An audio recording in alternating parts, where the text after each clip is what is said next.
All right, I am here today to tell you the 6 ways to get in the best shape of your life from the inside out. Let's go. Here it is. Do you know there's over 41,000 health clubs in our country? Yes, 41,000 all across this country. But listen to this. There's over 70 million adults that are obese. Yes, obese. And we look at society and we look at the number one pillar we're going to talk about today. And that is, we all know the word, it's nutrition. Now, listen up, guys. You want to stay with me because you're going to be surprised with number 6. Number 6 is going to catch your attention. So stay with me here. Number 1's nutrition. We know what you put in your mouth is going to allow you to have that waistline. It's going to allow you to be training from the inside out. It's going to allow you to perform at the best possible performance ever. And it affects our mood. It affects how we think. It affects our body composition. When you look back, 70s, that's when I was born.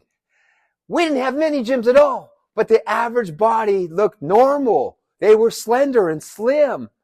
And now we have kids at 8 years old, obese.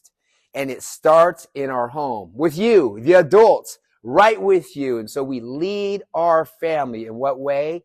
We got to be careful what we put in our mouth. We can either have excuses or results. We have the ability to eat good foods and not just saying, hey, I eat okay here and there and I snack and cheat a little bit. You know, in moderation, everything's well. No, here it is. You need to know what you're consuming in your body, what calories you're putting in your body, because most Americans, we undereat of good foods. Now, we can overeat really quick at McDonald's and In-N-Out Burger, 5,000 calories real quick in one meal.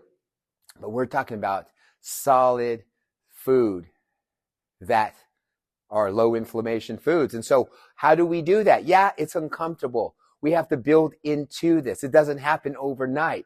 But once you test and retest and have someone knowing where you need to be at, a coach, you'll start to make this progress in your nutrition. Don't just say, I eat healthy. You have to know a plan and have the plan and then stay to it consistently over time. And it's not that hard at all.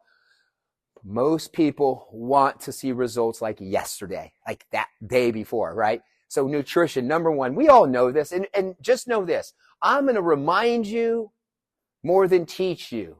Because look, it's better to sometimes be reminded than to be taught new things. We are looking for new things all over the world. Fast things, things that will get us in shape, things that we don't have to work at. It's work. Sorry to spoil. It's work. It takes time, but when you get it, you're lightning years ahead of everyone else. So make the investment in yourself. You deserve it. You deserve it. You make a better you. You have all the resources that you have right at your fingertips.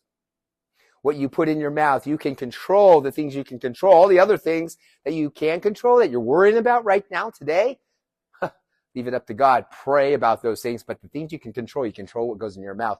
You can control the surrendering of the flesh. You can control of that self-control that you have. You have. Because if it came down to it, you can show it. Next on the list, you ready? Number 2? Number 2, big one, is mobility. Wow. You're only as strong as how flexible. Can you put your hand over your head? Can you put your hand behind your head? Can you raise your hand out in front of you and here, on the side of you? Can you touch your toes? These things matter, right? Not many people ask, hey, can you touch your toes? How's your hamstring flexibility? But you know what? In the grand scheme of things, you're only as strong as how flexible you are. Can you move? And then when we look at this spiritually, are you able to move when you're called to go do something in your life, or you're just going to be set in your old ways? We get old, crusty, set in our old ways and not wanting to move and just creaking and squeaking those joints. Lubrication, right? We have to be able to lube up those joints, and that's motion is lotion, right? Get moving. So do you have a mobility routine? Mobility is number 2. What's up right after that is the thing that we don't like to hear, and that's endurance. Endurance. Yes, the word endurance. No one likes to get the heart rate going, but look, God cares about the heart. You care about your heart because the heart's our largest muscle that we don't exercise enough. We can go into the gym and lift weights and train from the outside in. And yeah, we look good with our legs, our chest, our shoulders. But how are those vitals? How are the lungs and the kidneys and your heart doing? Maybe there's some trimming away at that heart. Maybe there's some things that we have to work on. And this in the endurance pattern was just walking. Can you walk consistently? Give me 8,000 steps, 10,000. Let's boost it up to 14,000. Or you may be in a sport. You bump it up and maybe you're doing some wind sprints. Maybe you're doing some hills. Maybe you're doing some suicides. But we have to build the heart. You have to get the heart rate up there. That's going to test your overall fitness, right? And then right after endurance, we're going to go into gymnastics. Now, you may think that this is doing back flips and forward flips and hanging off a rope and doing all kinds of things from the rings. That's some things, some of them, but it's just body awareness. That's all. It's just the range of motion of being able to get into an air squat. Can you do a push-up? Can you do a pull-up? Some of the body weight movements that you're building strength inside each of those calisthenic movements. Yeah, don't be scared and thinking that that's just elementary. You have to build this in this order, right? You have to build it in this order. So that is gymnastics. And then what happens right after gymnastics? Yeah, the weights. Once you're able to control your body weight in the air squat, then we can put a barbell on your back and maybe watch you back squat, front squat, deadlift.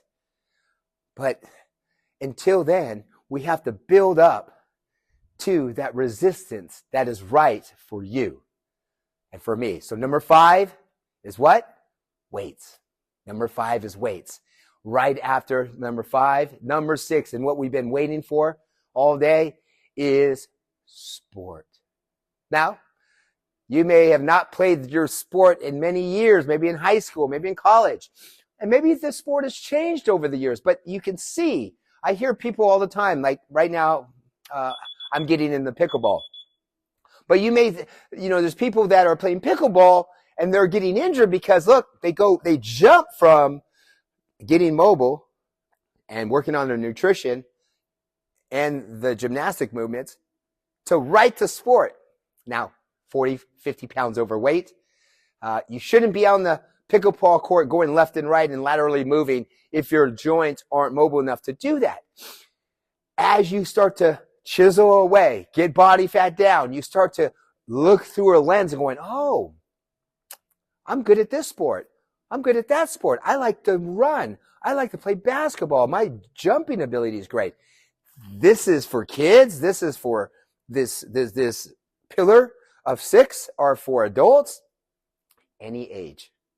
As we follow the path of this, you'll start to see this overarching fitness in your life, right? It's not just one thing of going to the gym. We all have gym memberships. I know you have one. You may have 1 or 2. But it's not how many gym memberships we have.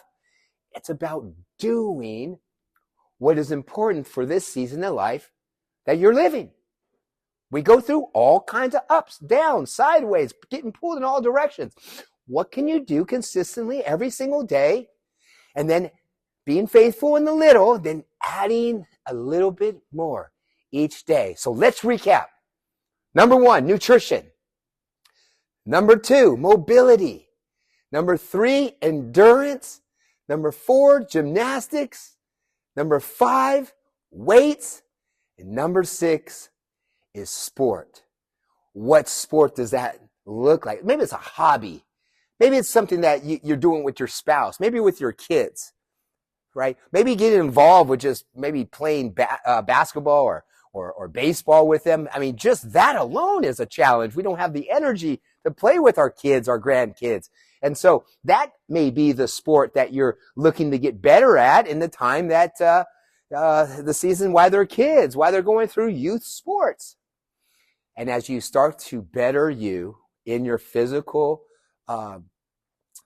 performance, you'll start to see a whole nother world of opening up, a lot more clarity, a lot more things that you can do that are not just out of touch and just things that are just like a pipe dream. You'll start to see in that lens, like, I can do this. Because what? We're called to be set apart. We're uncommon human, right? At Fit to Serve. This is the Fit to Serve method. Those 6 pillars is how you're going to transform your life from the inside out. So guys, hit the like button, follow us, pass this on, comment on it. We love what you guys have been doing in our community. And those who want to get involved with our community, follow us on Facebook, Instagram. We're there as well. But guys, thank you for hearing what it looks like. And those who are in the Fit to Serve community, thank you guys, because it's a 10-year coming, guys. 10 years our brick and mortar here in Henderson, Nevada has been up. And now God's given us opportunity to branch out into the world of sharing what it looks like to be that uncommon human performing the common uncommonly well. God bless.